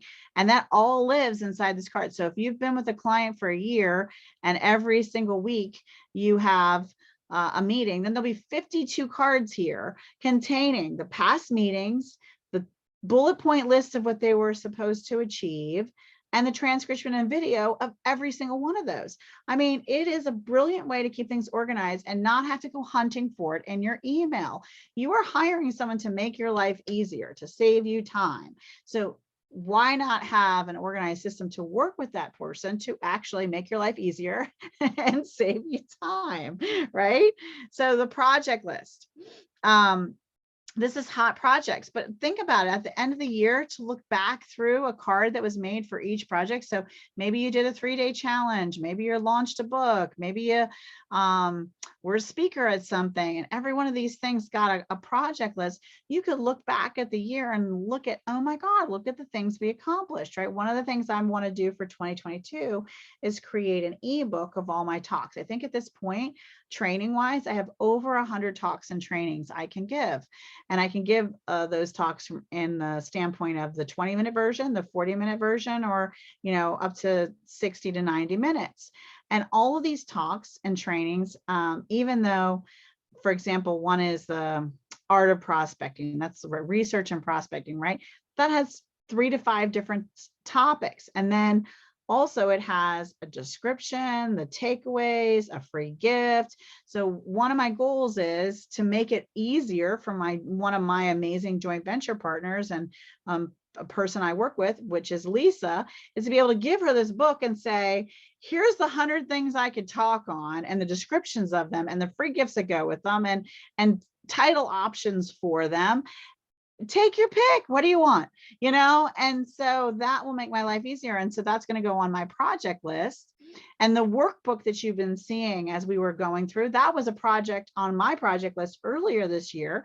That, by the way, this beautiful workbook that we've been going through over earlier, this beautiful, amazing workbook. Do you know what I did? All I did was talk on Otter, and I went through all the sections of everything I knew. I did a brain dump of a virtual, what needed to happen to have a good virtual assistant, have that, to find a good virtual assistant, have that relationship really work and be profitable for you. And I just talked. So it was just words transcribed by a software artificial intelligence computer, which, by the way, was only quasi good, right? Because it's not perfect. Those softwares don't translate everything you say. Every now and then you get a happy rainbow butterfly sentence coming in and nobody knows why. And it's not anything you said. And then I handed that Otter to one of my amazing team members, and she built out, I don't even know how many pages does that, a 51-page workbook and gave it all these beautiful graphics and layout and organized it by section, the information, and put QR codes in it. Like, do you see what I'm saying here?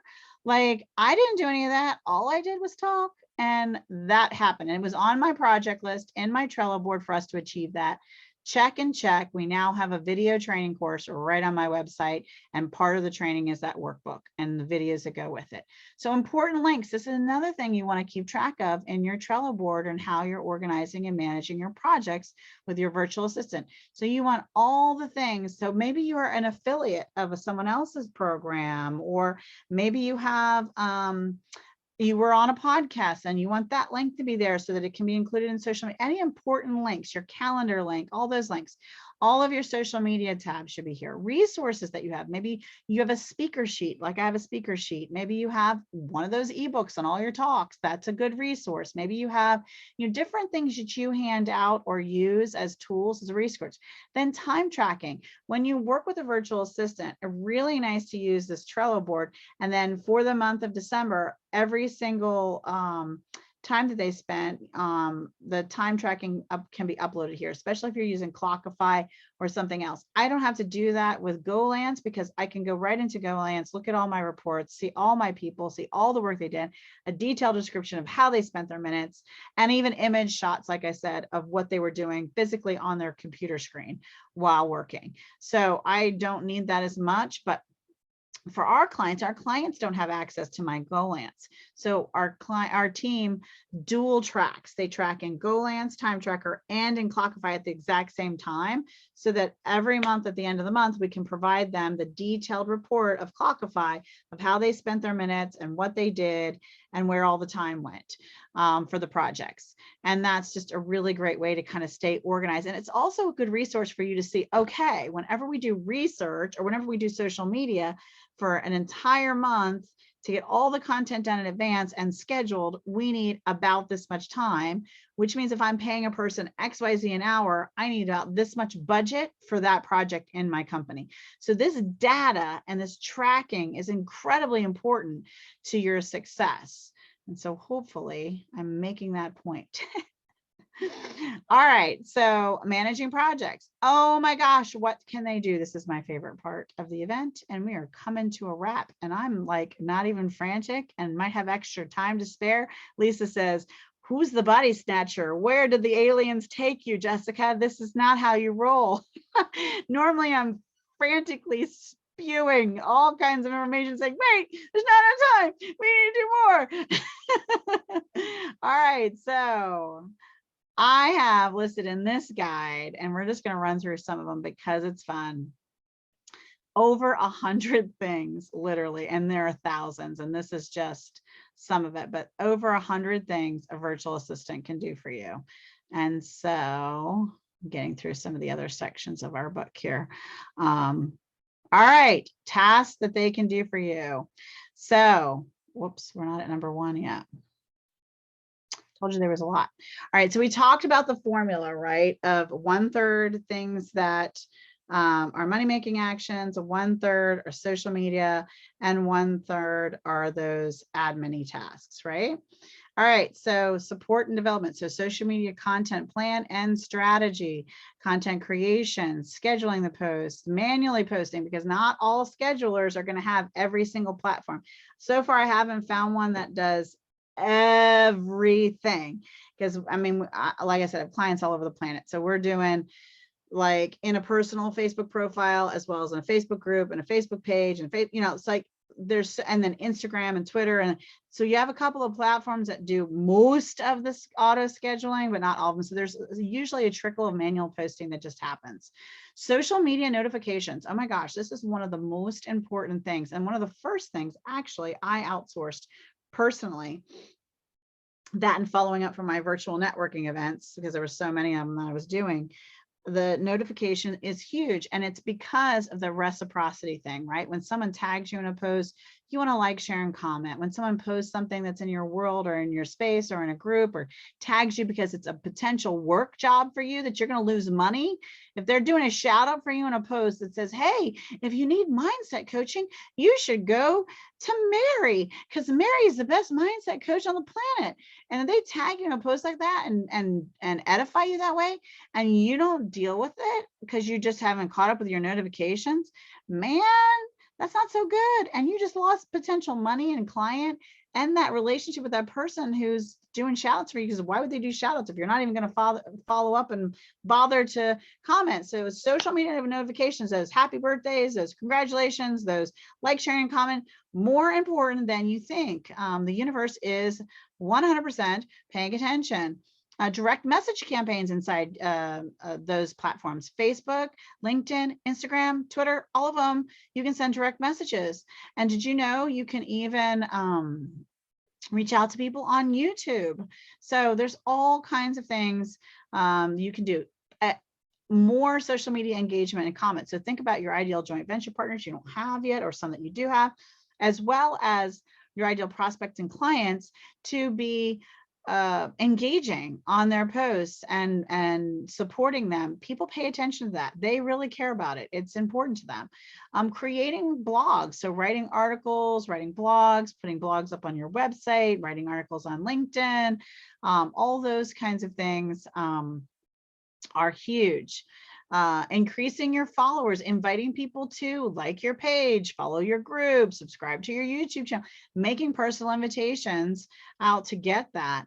Again, building relationships so you can be featured in joint venture partnership opportunities. And I gave a few examples of that already. I mean, we're only at number 15. You know, it's bananas how much they can do for you. Really filling out and completing your social media platforms. I mean, how many of you, and Lisa, I know we're due for another LinkedIn class soon. We should do a LinkedIn class, because raise your hands if you think, oh, you know, I'm pretty sure my people live on LinkedIn. And Yes, we are. Let's do it. I know. I mean, and they need, and my profile's not as good, and I don't know how to use LinkedIn that well. And I need a more complete profile. You have to fill out all those sections. Well, guess what?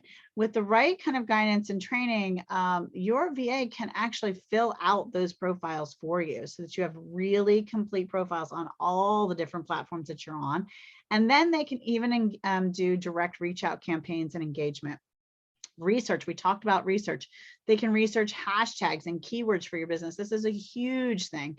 They can also create written, we talked about this too, I can't even say it today, written recommendations on LinkedIn for your people, and then reach out and ask people and request them for yours, right? They can do all these other kinds of reviews and things for others too. That's a whole reciprocity formula that I'm a big believer in and I promote. You can also organize, so I don't know if you've started using Canva already, but if you are, they can organize your electronic files, right? So do you have Dropbox or Google share folders, or Google Drive, or Canva that has all kinds of images and posts all over the place, and nothing's organized or categorized in folders? You've just been making stuff willy-nilly and it's just everywhere. Well, your VA can organize some of that to save you time and help things work better, right? They can also create amazing graphics for your banners and your blog posts and your, all kinds of your Pinterest content. Oh my gosh. So if I were to tell you LinkedIn, Pinterest, and YouTube are probably three of the strongest. Pinterest is interesting because it's, first of all, it's a dragon to do it right. So unless that's your full-time gig and people have made it that because it's so beneficial. A Pinterest pin that you did 5 years ago can make you as much money as the one, and probably more money than the one you would put up for today. They have longevity. They're very much like YouTube videos in that sense, where a YouTube video you put up 5 years ago can still be making you as much, if not more, because it's gotten more seasoned. It's like fine wine, with more views and more comments and more organic popping up and growth because of that longevity and still being found when done right. And so, but both of those are dragons, meaning it's a lot of time investment. So getting someone to support you with those is gigantically huge. I feel like those are the strongest social media platforms, in my opinion. Also help you support running if you want to do challenges or contests or webinars or workshops, or they can help you with all kinds of stuff on your YouTube. They can help you create thumbnails and make sure your descriptions, 5,000 characters, people. That is how much real estate you have in your YouTube description. You need to fill it all the way out. It's not that hard. It can be partial transcription of the actual thing. You can have, we've created and designed the concept of an end of article signature line / an end of YouTube description signature line, similar to what you do with your email, except for all the things about you in a nice organized way and all the love you have to give, and even including keywords and things. Tags, oh my gosh, creating the right tags in YouTube is huge for your success there. And also engaging a community and reaching out to cross promote for other YouTube channels and all kinds of admin tasks that they can do. I mean, this list is forever and ever and ever. It has to do a lot with research and spreadsheets and CRMs, and it can be QuickBooks and learning, like I said, different softwares and organizing reports for you and building your PowerPoint presentation. Someone helped me pull together some of the pieces I need. I called literally an hour before this meeting was going up and go, oh, I realized I had a few little things I need. You know who created our template for the Trello board? 15 minutes before we went on stage live here, you guessed it, my virtual assistant. I'm like, hey, I'm about to do a presentation. I need a little help. Yeah, sure. What do you need? She pulled this stuff together and bam, I look all polished and like I'm like this brilliant professional. I am really, but you know what I'm saying? You need people to help you make you look good.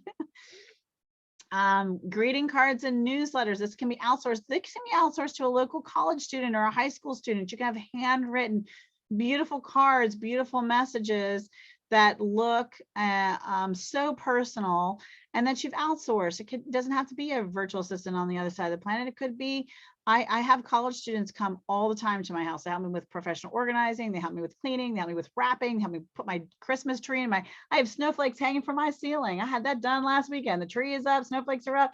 All this stuff is done because I have people that come and help me do all the things, some of that we do with the family because we just like doing it. But, when it comes down, nobody wants to do that. You better believe I'm going to call my people and say, hey, it's time to put the Christmas decorations away. You're going to come help. And bammo, whammo, that's done. So outsourcing can really just and make your life better all the way around. Okay, so more. I mean, the list is so long. Our team doesn't do this, but some virtual assistants will even make appointment setting phone calls for you. They'll call all your clients and do an inventory of, what else that we can do for them that would help them make them happy, or for call past clients and do a check. And there's lots of phone calling services out there. There's even, actual call services. There's also a wonderful tool that's artificial intelligence for that is a ringless voicemail drop. And I have a great link for that. And that's in one of my articles. So if you want that, reach out to me and I'll share that with you, because that's a fantastic way. It's your own voice. It sounds very personal. And it's just a fantastic way, again, to maximize your time and outsource a task. So we're talking about outsourcing tasks. Doesn't always mean to a human. It can also be to the robot machine that's going to make our life easier. So if you do a blend of those, you're really going to grow your business, which is going to bring value to the economy in your community. And it's going to bring value to anyone else that you can bring into the world. I mean, I am doing so much. And I have people I outsource things to in the United States as well. But I'm also getting a chance to touch all these different people and all these different lives and know about all these different families and cultures from all over the world. And that makes me feel like I'm doing something big, you know? So good for my family, my community. I'm a small business that's thriving in our economy in the United States. I'm providing, you know, work and money and resources for local. I shop local. I do all kinds of stuff local. And then I also have some outsourcing that I do outside of the country as well. So I think it's about, you know, just doing your very best to scale and thrive so that you can touch as many lives as possible. Because our goal is to bring in 5 full-time in the United States employees, in addition to grow our team to about 150 virtual assistants globally. So, you know, we're looking at hiring a CFO and a more full-time bookkeeper, and, you know, so things like that we're doing, and those are all stateside. So, like I said, different mindset, different thought process on that. We're rolling to an end here. I have over 100 things a virtual assistant can do for you, but things like if you're planning an event or a workshop, what would you do? You know, setting up the events. There's over 50 sites where you can set up your event for free, but it takes a little time. Those are 50 different audiences. Those are event search engines. So there's a new audiences and new eyeballs that your event will pop up when they search mastermind or mindset or vision board class or whatever it is, right? That you have, or networking or speed networking or whatever it is you have. If you're on those platforms and people go to those platforms to search for events and they search a keyword and you pop up, you got a brand new person in your world that you didn't have before, but you didn't have the time to go set up that event over in that new space. You paid someone else to do it. So it's growing your world, it's stretching that. And then they're going to tell you about their people about you. And then they might like or share or comment something. And then now they're connected to you on Facebook and LinkedIn. And you've just expanded your base, especially, excuse me, if they like, share or comment it, because now that's getting in front of their people. You know, do you see this is the whole concept of viral, right? We did talk about phone calls a little bit up above, different variations of that. And there's my ringless voicemail drop. And I do have an amazing link for that. What else? Follow up from, oh, they can leave voice messages on your behalf. They can do all kinds of stuff. They can take incoming calls. I know some companies do their web support. Let's say if you have a 24/7 text response on your website, lots of companies do that. They can support your email newsletters and build your newsletters and manage all your autoresponders. They can build out landing pages so that if you give a free gift, you're growing your email list, and tag all of those appropriately so you know which gift is connected to what, and then set up the email series and the drip campaign that goes to all of that. I mean, these are all things you need, and away you go, right? Podcast management, there's about a million gazillion things they can do to help with your podcast support. I know we add you know, front cards and end cards and edit sound and descriptions and upload them to the platforms and upload them to the websites and build articles on the podcast and all kinds of things that can be done with podcast work. And then we talked about research and data entry and managing your records in your CRM system if you have one, or on your spreadsheet if that's all you have, and getting things pulled together. And you saw examples of brilliant amounts of research on if you're gonna, maybe you're thinking about investing in a software or a CRM. I mean, do you really want to spend the 10 hours researching the different CRM platforms out there, what their costs are, what their features are, what the pros and cons are? Do they have a free version? Is a free trial? I mean, do you want to do all that and try to figure out, okay, now how do I make a good business buying decision? No, you don't want to do that. You have somebody else do it. And then you have all these that you have all this information. So if I wanted to go buy a different, if Trello no longer served my needs or stopped giving a free version, I could go to my spreadsheet, look at all of the other platforms, look at the pros and cons and the pricing structures, then narrow it down to a handful, do a little more research of my own, and then make a buying decision without having to initially research the top 50 that are out there right now, right? So just really think about how much your time is worth. I mean, everybody has a different hourly rate. You know, I know the attorneys go from, I don't know, what, 100 an hour to 500 to 1,000 an hour, whatever it is their crazy rates are. I'm personally at 250 an hour for my consulting. So I know what my hourly rate is. What's your hourly rate?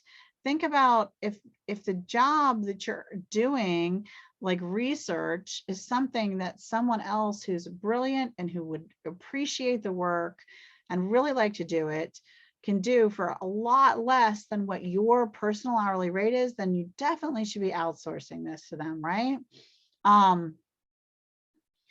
Let's see, we talked about contacting podcast hosts and website development. Our company doesn't do a ton of that. We're doing a sprinkle of it for special cases, but there's so much, but we do things like add products to websites, and we add a podcast to a website, or, you know, help make some tweaks or build some content or add some things. There's lots of stuff. And then video editing and audio editing and accounting and bookkeeping.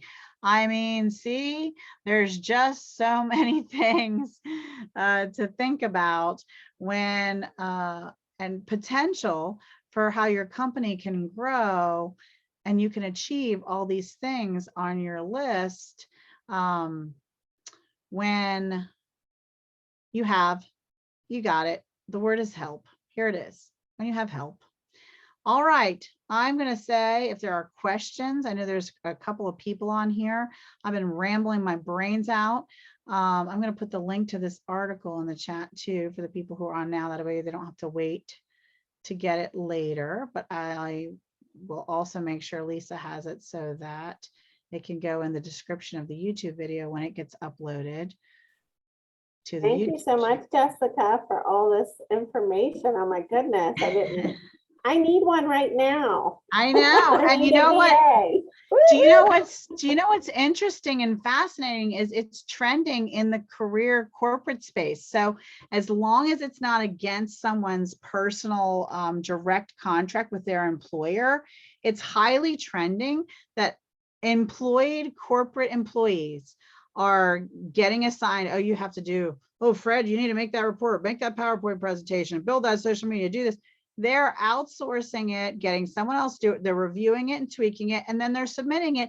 And guess what they're doing instead? Whatever the heck they want, you know? I mean, so if you can outsource some parts of your even job, your job, maybe you're not an entrepreneur, or you're thinking about it, and you've got a side hustle and you're trying to grow to that so you can get out of the corporate space, you can outsource some of your corporate stuff so you can focus on your new passion project and whammo bammo. Now, I'm not an attorney. Remember, we discussed this. I'm not your mama. I'm not giving you legal advice here. You need to make sure that it's not a breach of your contract or compliance or, oh, thank you, Selena. I really appreciate that. You guys could, like, every time I come to these, my sadness is nobody's on camera, nobody on mics, nobody talks to us. They're welcome to do that. Thank you, Selena. Precious had a good comment too. She said, OMG, this is absolutely amazing. So many great key factors. Thank you. Oh, well, thank you, Precious. I really appreciate that. I don't always get to see the comments as fast as. And I put, you were amazing, Jessica, and I need a VA right now. All right, let me know. I'll hook you up. Well, I gave you the link where I find them, and we can include that in the end of the article description too, that specific link, and use all of the characters because that does tie to me and I do get a little love from that. So I would appreciate that. Hi, Donna. Right. There's the beautiful Donna. What did you think? Did we knock it out of the park today? That's good. Yes, you sure did. I mean, I just thought like all the real world examples that you had and the different resources that you brought to the table were excellent. It's making me think of starting my own virtual assistant business. It was so good. Give me a call. I'll help you out. So Okay, Mary, wonderful. Mary, did you have a question? She has her hand up. Go ahead and unmute. Mary Banks. You have to unmute. There you go. Hi, yes, I had a question. Yes, this is very good and informative. So my question would be, especially if you have a virtual assistant, like create a logo or something that, a design, do you also recommend that you get them to sign like a work for hire agreement? So things dealing with copyright? I actually am a rep for Legal Shield because I believe in Legal Shield for business is great. I ask, and I have on 24/7. It takes usually 1 to 3 days for an attorney to get back to me and answer me a question for copyright, trademark, joint venture relationships, contracts. I get hired for things all the time. I just submit it over, and I think we pay $40 a month for my business plan. And we have identity theft protection, all that. I'm not trying to sell something else to you, but those are good questions. And now one thing I will tell you is when I have the team member make anything for me, it's mandatory for me that they make it in a platform I have access to. So if they're going to make it in Photoshop, then I better have the software for Photoshop, and it better be made inside my Photoshop. If they're going to make it for me in Canva, then they're making it in, I give them the login and they log into my Canva, because then I kind of own the piece and I can edit the piece and I can manipulate the piece, and I don't have to go back to them if I don't want to.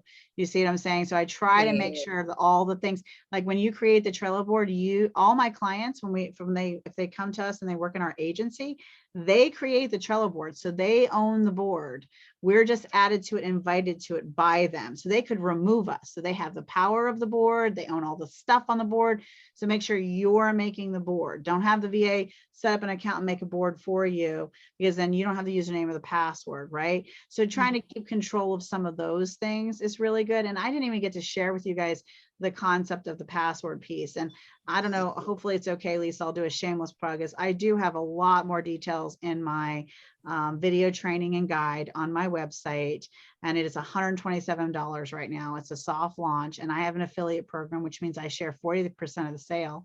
Hopefully we can talk about nonprofits are my affiliate. I have American Cancer Society, hospice, a Dream Queen. So maybe the organization, you guys could be an affiliate, and then you guys would get 40% of the sale of any of the classes I sell on my site itself. And that's something else about that. So that's something else really good to think about when you're creating things, Mary. Create things that have an affiliate program so that other people can promote it for you. You can share the love, and even nonprofits can share it for you. It's just the same for them as selling a tin of popcorn or wrapping paper, but it's a much more valuable product. And a lot of them push they're now pushing my VA class, and they're also pushing my LinkedIn class because it helps their people. So their people get a great training that they need, and they get a percentage of the sale. But the same is if I have a podcaster who has a huge following, I'll promote their stuff and be an affiliate of theirs. They'll be one of mine. We cross promote. It's a different form of outsourcing, right? And so that's why I bring it up. And there's a lot more details in my training videos and class than I was able to gift here, but I think I did it I packed it in tight. Yes, you did. You did a great job. Thank you so much. So I just want to mention, we will be sending out a evaluation. If you guys can fill that out and get it back to us, that really does help us get future grant money to provide free classes like this and our other free services. Also, we have a couple classes coming up. I just wanted to mention December 8th from 12 to 1, Facebook business page, how to create that, how to strengthen and build relationships on your Facebook business page. And then December 17th, part of our self-care series, we will be doing that again. It's from 9:30 to 10:30. So it's a good way to start your Friday morning and kind of de-stress before the holidays. So hopefully you guys can join us for that. And we'll have a bunch more trainings that will be posted within the next week or so for January. So yeah, so mark your calendar, save the date. There's a bunch of Pam, I do believe they're going to be sending the replay out to everyone who registered. I saw that question pop up, but there's going to be a bunch that we're doing in the new year and the spring. And so, you know, mark your calendars early, and we're going to try to get those up. I know on the, and I'm going to do a save the date campaign too, to see if we can't spread the word. And do us all a favor, if you're listening to the replay, or if you're here in the class with us, share the different resources and the different classes that this organization is putting on, so we can help get the word out, and ask others to share it, because, you know, how wonderful for us as business owners to have access to free consulting, free counseling, free training, for, you know, free help and resources with loans, business loans and things, and the knowledge behind that, because that's a scary topic all on its own. And you have these people here waiting every day for you just to give them a call and ask them how. So share the word for us, for sure. That's great. Thank you, Jessica. We appreciate it. Okay, guys, so we're gonna sign off for now, and we'll be sending out the presentation. So I know it was a lot of information, but that way you can replay it at your convenience and listen to Jessica again. And grab the links out of the chat too, because if you can include them, because then they'll have at least the notes. That way they didn't have to take notes. It's all there in the article. Okay, There's the place to find people, which is the GoLance link. And then there's also the link to the article itself that I shared. all right, sounds good. Thank you, guys. Have a good day. Jessica, are you there? You froze.